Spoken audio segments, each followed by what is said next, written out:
Ever feel like worry is just stealing your joy and holding you back?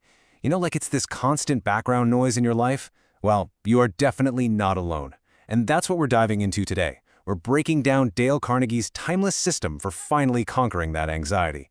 We're talking practical tools you can use to start living a more peaceful and, honestly, more productive life. I mean, just imagine it. What if you could actually break free from the grip of worry for good? Dale Carnegie was convinced it wasn't just possible. He built a whole system to do it. You see, for him, worry wasn't some unavoidable fact of life. Nope, it was a destructive habit. And like any bad habit, it could be broken. Before he became the Dale Carnegie, he was just a guy stuck in a dead-end sales job that he absolutely hated. He was worried all the time that he was just wasting his life, that he'd be trapped in mediocrity forever. This personal struggle, that was basically the testing ground for his entire life's work. So he did something that sounds simple, but is actually pretty radical. He literally sat down and stared his biggest fear right in the face. And what he realized was that even the worst-case scenario, failing, having to start all over, was still way better than the guaranteed misery of staying put. And that one simple act, that decision to just define and accept his fear, that became the bedrock of his whole philosophy.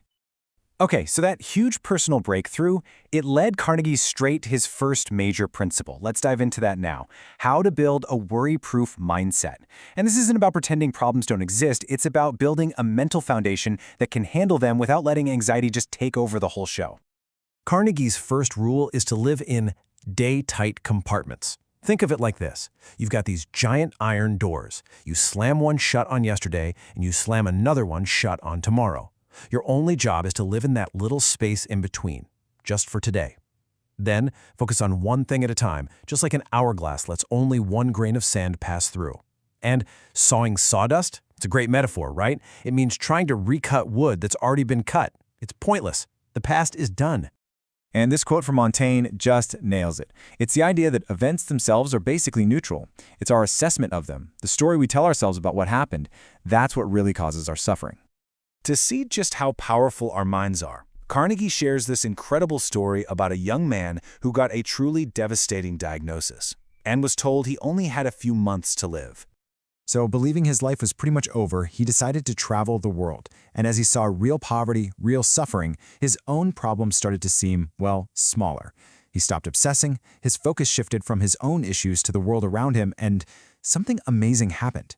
His health actually started to improve. He came home a totally new person and had completely recovered.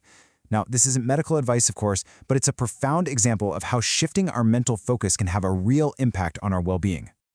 So, that story really shows you the power of just shifting your perspective. But okay, what do you do when a real, concrete problem just drops in your lap? For that, Carnegie came up with a super practical, step-by-step method he called the magic formula. This 3-step process is designed to turn that frantic, anxious energy into clear action. Step 1 yanks you out of that foggy panic mode and makes you define what's actually going on. Step 2, this is the real game changer. Mentally accepting the worst that could happen is so liberating. Because once you've actually made peace with it, the fear just loses its grip. And only then, from that calm place, can you actually start working on step 3, making things better. But here's the catch, and it's a big one. This whole formula only works if it's based on cold, hard facts, not on fear. When we don't know all the details, our imagination just runs wild, right? It fills in all the gaps with the worst possible stuff. But when we actually take a breath and gather the objective facts, a logical way forward usually starts to appear. All right, so the magic formula is an awesome tool for when you're reacting to problems. But Carnegie was also huge on being proactive, on building daily habits that just make your mind a less friendly place for anxiety to set up shop in the first place. It's not just about thinking differently, it's about acting differently. I mean, think about Winston Churchill, leading Great Britain through World War II, working 18-hour days. When somebody asked him if he worried, he just said, "I am too busy to have time for worry." He knew, deep down, that just getting lost in your work is one of the best cures for anxiety there is. And this is all based on a really simple idea about our brains. You can't be totally psyched about what you're doing and crippled by worry at the exact same time. It just doesn't work. One emotion literally shoves the other one out of the way. Okay, another killer tool for just demolishing fear is simple logic. Just take a look at this number. That is the chance you'll be killed by lightning. You know, insurance companies make billions of dollars betting on the fact that the very things we worry about the most are actually incredibly unlikely to ever happen. So next time your brain gets stuck on a loop about some terrible fear, do this. Go look up the actual odds. Seriously, seeing the numbers in black and white can suck all the emotional power right out of that fear. Carnegie was also really clear that your mind and your body are totally connected. He pointed out that a lot of our tiredness doesn't come from working hard physically, it comes from emotions like boredom or resentment or anxiety. So his advice is super simple. Be proactive with your energy. Rest before you're exhausted, because a tired mind is basically a playground for worry. All right, we've talked about how to manage what's going on inside our own heads. But let's be real, a huge source of worry comes from the outside, from other people. So now we're going to look at Carnegie's advice for dealing with criticism so you don't let others mess with your peace of mind. And Carnegie's logic here is just brutally simple. Think about it. When you spend your time hating someone, you're basically giving them free rent in your head. They get to control your thoughts, your sleep, your health, your happiness. Ignoring them isn't about being weak, it's smart. It's about protecting your own energy and your own peace. In fact, Carnegie says you should completely reframe it. He says unjust criticism is actually a weird kind of compliment. It means you're actually doing something that's making waves, something that's provoking a reaction.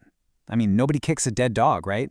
Abraham Lincoln was just viciously attacked during the Civil War, but he didn't waste a second of his energy answering his critics. He was too busy trying to save the country. And here's the simple, kind of freeing truth of it all. Most people are way more concerned with their own lives than they are with yours. Everyone is the main character in their own movie, you know? So the next time you catch yourself worrying about what other people think of you, just remember, they're probably too busy worrying about what you think of them. Okay, so we have covered a ton of ground here. Building the right mindset, using that practical formula for problems, creating healthy habits, and handling criticism. But how do you actually put it all together and start living a life with less worry, starting today? And the real key here is to not just see these as nice ideas, but as actual tools in your toolbox that you can pull out and use, like right now. The next time you feel that knot of anxiety, you can consciously choose to pull your focus back to the present. If a big problem pops up, you can use that 3-step formula to break it down. The power to change really is in your hands, and it all starts with taking these small, consistent actions. Look, the past is over. The future isn't here yet. The only thing you've really got is right now, this present moment. So I'll leave you with this question. What piece of sawdust, what past regret or future fear are you going to stop sawing today?